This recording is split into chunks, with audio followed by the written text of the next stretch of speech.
So at this point, Mouthpiece, Kay already got Mouthpiece sorted out for me on the trumpet, and I had a very great control connecting, 4-octave range on the instrument with good control.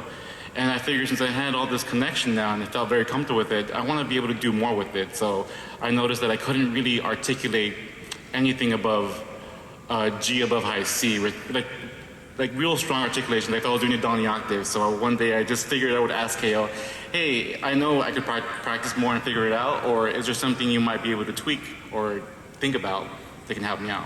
And I was thinking to myself, gee, how can I make a mouthpiece that's going to make it easier for Javier Gonzalez to articulate notes above G above high C? Gee, I wish I had that problem. Well, I guess I do have that problem. It just extends a lot lower. Anyway, Gary and I had been talking about acoustic ratios in mouthpieces and trumpets and bandwidth and all kinds of things. And there are different ratios in a trumpet mouthpiece. For example, there's a first resonance frequency and a second resonance frequency. Don't know what they are, but they have a ratio. And so we had identified a number of acoustic ratios, and we knew the target we wanted to hit. So my idea was, if I could make a mouthpiece where if this is your low C and this is your high C, can I make a mouthpiece that makes them feel closer together? Because if they're closer together, they're easier to play.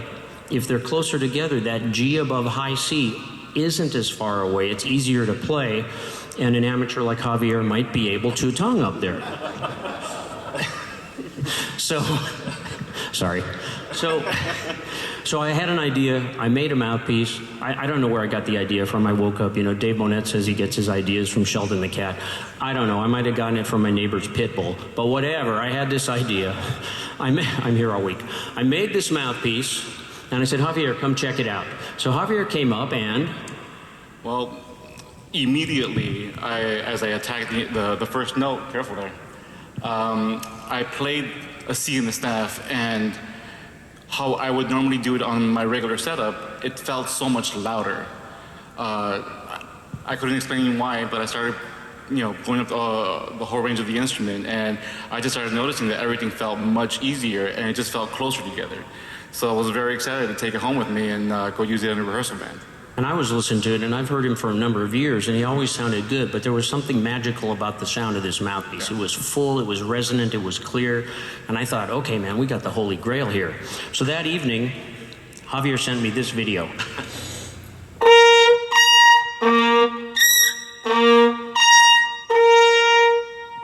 And I thought, okay, this is super close together. But then... So then I know that was a Monday, because on Tuesday I was doing the Mike Barone rehearsal, which is a big band rehearsal that happens every Tuesday here in LA. And it's one of the harder books in town. It is one of the harder books. And start the first song, I start chopping out by the first shout chorus. And I thought, okay, maybe it's still early, I'm still warming up. And then I stick to it.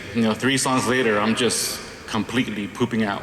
It was not working, so I put it away, went back to my old setup, and it was back to normal.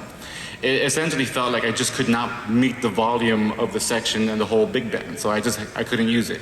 So then I called KO as I was driving up to the shop that same day. He calls me up and says, I can't use this mouthpiece in a big band. It's like, oh, thanks, I had a nice night, but here's a good day. And I said, why? I said, why can't you use it? He goes, I can't play loud on it. I go, what are you talking about? He says, when I crescendo on a note, it just stops.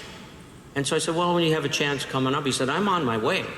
And so he comes up, and, I don't know, but I brought that mouthpiece. I still have it. I've been staring at it. You've been staring at it. This is the one.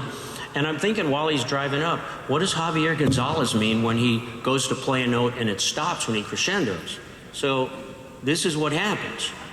So I'll just play a G right above the staff.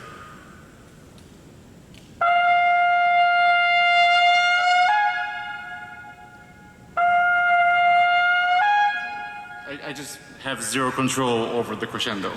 It ain't working so well. So it was clearly one of those moments, back to the drawing board. So I called Gary up, I'd sent him the first video, I sent him a video of Javier, the mouthpiece failing. I said, we gotta do something. And so, along with our research and working on these acoustic ratios, we had also started studying increased bandwidth that generates more harmonics in the trumpet sound. And part of that was because of the 4-valve instruments that my partner in Spain had developed. They were getting all these overtones. And we started to look at that bandwidth and the harmonic engagement, and we knew that some of it came from a thing called damping. So we talked about it. We said, well, what about if we can keep the acoustic ratios where we want them because the intonation is good? How can we add this thing called damping, which I'll explain in a minute? And we thought, well, we got to change the shapes of the mouthpiece. They are changes in physical shape, but they're really change in acoustic shapes to maintain the ratio but change the damping. So we did that. He did some calculating, a bunch of acoustic tests. I'd made some prototypes, etc. And I made a new mouthpiece. And I called Javier up and I said, okay, come check this out and tell me what you think. So this is the same mouthpiece, but with rearranged acoustic properties. You want to try that G thing again? Yeah, I'll do it again.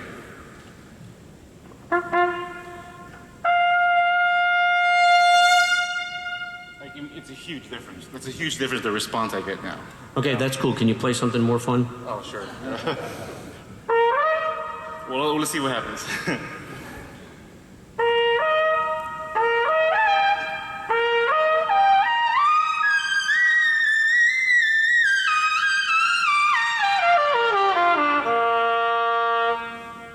We did some spectral tests. So the green is a very popular common mouthpiece, been around, conventional mouthpiece, been around forever. It's a great mouthpiece.